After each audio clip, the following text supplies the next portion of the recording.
और मित्र, तू मुझसे छुपा रहा था, भाभी ने इतने सुंदर प्रसाद मेरे लिए भेजा और तू संकोच कर रहा था। तू नहीं जानता मैं कब से इनकी प्रतीक्षा कर रहा था।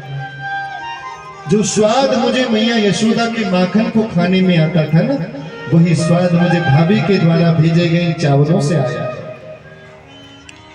क्योंकि भगवान कभी किसी की वस्तु को नहीं देखते। ध्यान देना, वस्तु भले ही कैसी भी हो और उसमें भाव हमारा अच्छा होना चाहिए। भाव अच्छा है तो भगवान रूखे सूखे चावल भी अमृत मान करके खाते हैं। और भाव नहीं है, फिर तुम चाहे 56 भोग भगवान के आगे रख दो, भगवान 56 भोग की ओर देखेंगे भी नहीं। कि दुर्योधन के मेवा त्यागे और साग विदुर घर खाई। दुर्योधन की यहाँ कोई कमी थी क्या? 56 भोग मेवा मिश्री सब कुछ था, लेकिन नहीं खाया उसके यहाँ कुछ। विदुर जी के यहाँ सूखा दिन का बासी साग पड़ा हुआ था, जन्मों के भूखे हो ऐसे भगवान ने वो साग खाया। इसलिए भगवान केवल भाव के भूखे हैं, सामग्री में क्या रखा है। इसलिए भगवान को जब भी कुछ चढ़ाओ तो बड़े भाव से चढ़ाना। भाव होगा तो भगवान प्रेम से स्वीकार करेंगे, भाव नहीं होगा तो तुम्हारी वस्तु की ओर देखेंगे भी नहीं भगवान। सुदामा जी के वो चावल खाने लगे, एक मुट्ठी खाई तो महाराज एक लोक का राज्य संकल्प कर दिया, मैंने सुदामा को दे दिया। दूसरी मुट्ठी खाई तो 2 लोकों का राज्य सुदामा जी को दे दिया संकल्प मात्र से। सुदामा जी को यह भी नहीं पता कि इसने मुझे क्या क्या दे दिया। संकल्प मात्र से वैभव खूब अमीर बना दिया सुदामा जी को। लेकिन सुदामा जी उसी भाव से बैठे हैं। भगवान जब किसी को कुछ देते हैं तो उसका प्रचार नहीं करते।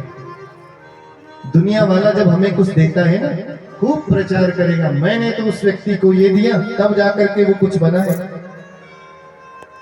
दुनिया जब कुछ देती है तो पहले सुनाती है, खूब सुनाएगी आपको। लेकिन भगवान जब कुछ देता है ना, तो भगवान कभी नहीं आकर के कहता कि मैंने तुझे ये दिया है। हमारे पास क्या कुछ नहीं है आज, क्या कभी उस परमात्मा ने आकर ये कहा कि मैंने तुझे ये दिया है? लेकिन हम महाराज 11 रुपए भी भगवान को चढ़ाएंगे ना, तो उसका भी पहले प्रचार करेंगे। अनाउंसमेंट होती है आजकल, तो मैंने इतना दान दिया, मैंने इतना किया, होता है ना। हम जरा सा देते हैं तो उसका प्रचार करते हैं, और जब वो भगवान देता है, क्या कभी उस परमात्मा ने प्रचार किया? नहीं किया। इसीलिए कि तुझे देते नहीं देखा, मगर झोली भरी पाई है। उसको कभी आप ये नहीं देखोगे वो कहां से दे रहा है, किस रूप में दे रहा है, कैसे दे रहा है, वो कभी दिखता नहीं, पर देता वही है, ये ध्यान रखना।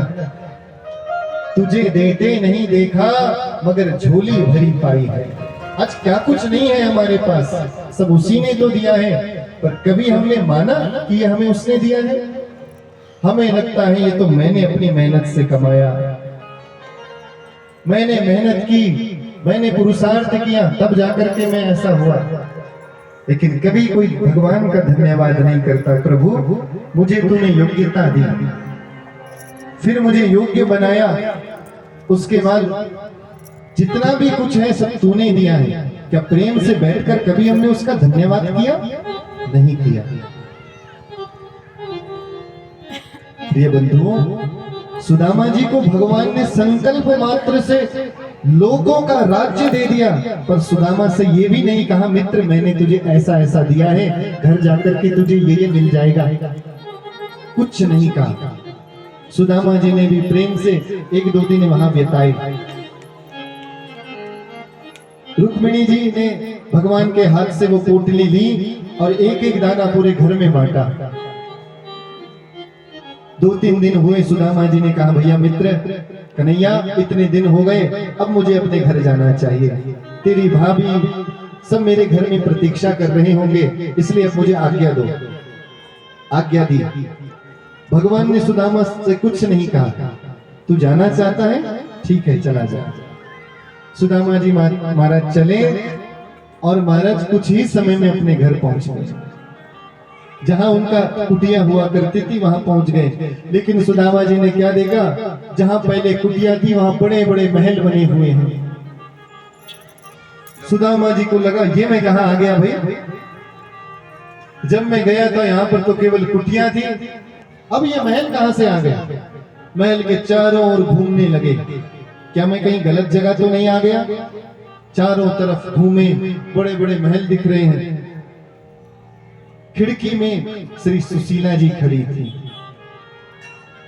सुशीला जी ने जब झांक करके देखा, इतनी देर से कोई घर के चक्कर लगा रहा है। सुदामा जी की पत्नी है सुशीला।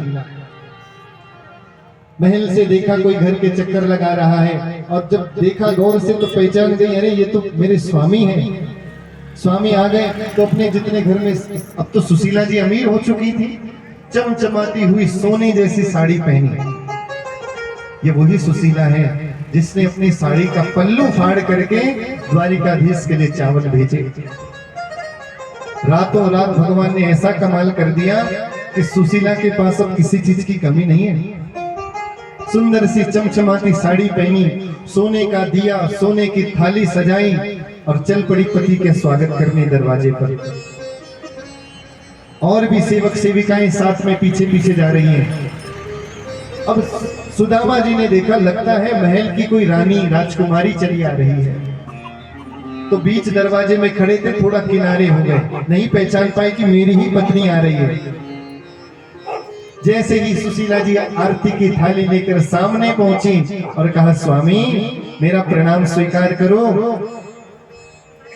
अब जाकर सुदामा जी ने गौर से देखा, अरे सुशीला तू, और इतनी सुंदर साड़ी, इतना सुंदर नौलखा हार, ये सोने की थाली, इतने सेवक सेविका, ये महल कहां से आ गया।